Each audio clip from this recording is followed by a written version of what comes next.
Europe 1, 8h36, Patrick Cohen. Le fin mot de l'info. Bonjour Raphaël Antoven. Bonjour Patrick, bonjour à tous. Le Kremlin est un bon diable utile aux politiciens en déroute, aux retraités en déprime et aux analystes en mal d'inspiration. Si vous étiez à l'écoute hier matin, vous avez reconnu un extrait de la chronique de Vincent Hervouette dans Nos Figures Libres. Il le disait hier sur cette antenne, critiquant le fait que Theresa May désigna la Russie de Poutine comme responsable de l'empoisonnement de l'ex-espion russe Skripal et de sa fille Yulia. Or, vous n'êtes pas du même avis, Raphaël. Oui, enfin, on discute à l'antenne, hein, c'est toujours comme ça dans une équipe fraternelle. Cela dit, mon opinion ne compte pas.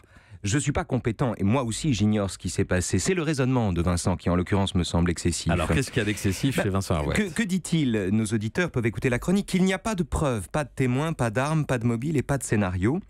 Que le timing est bizarre et que Theresa May a un intérêt politique objectif à dénoncer la Russie, qui est un tel épouvantail aujourd'hui en Europe que dès qu'il s'agit de rosser les Russes, comme dirait Brassens, tout le monde se réconcilie. Alors tout ça est vrai.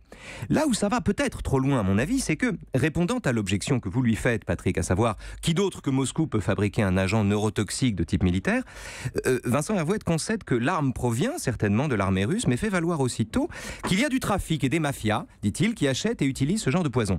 Et que dans le cas de l'assassinat du colonel Skripal, comme pour la mort de Litvinenko en 2006, on se trompe peut-être, probablement, en voyant la main du Kremlin derrière un crime crapuleux. Et en quoi ce raisonnement ne tient pas ? C'est comme pour l'assassinat de Kennedy, si vous voulez. Une chose est de démontrer, on a raison de le faire, qu'une seule balle n'a pas pu causer 3 blessures et que vraisemblablement Oswald n'était pas le seul tireur. Tout autre, en revanche, est d'en conclure que du coup c'est tantôt Lyndon Johnson, tantôt Fidel Castro, tantôt la CIA qui aurait commandité le meurtre. Or, toute mesure gardée, et c'est fraternellement que je le dis, j'ai l'impression que Vincent extrapole lui aussi. Qu'on nous dise que les choses sont moins claires qu'on ne croit, c'est évident et on a raison d'attirer la vigilance des auditeurs là-dessus. Mais qu'on ajoute que c'est probablement la mafia russe et non le Kremlin qui est derrière ces assassinats, non seulement on ne le sait pas, mais surtout, l'hypothèse selon laquelle des mafias auraient soudoyé un militaire pour se procurer un agent neurotoxique et s'en servir pour opportunément assassiner 2 soldats russes passés à l'adversaire est une hypothèse plus coûteuse que celle selon laquelle, comme dit Theresa May, qui y trouve son intérêt, la Russie est probablement responsable. Vincent se moque à bon droit des gens qui accusent sans preuve Sherlock May, il dit. Mais il joue lui-même au détective quand, sans plus de preuves, il choisit d'innocenter le Kremlin sur ce coup-là. Alors je ne dis pas qu'il a tort, ce qu'il dit est peut-être exact, mais on ne le sait pas.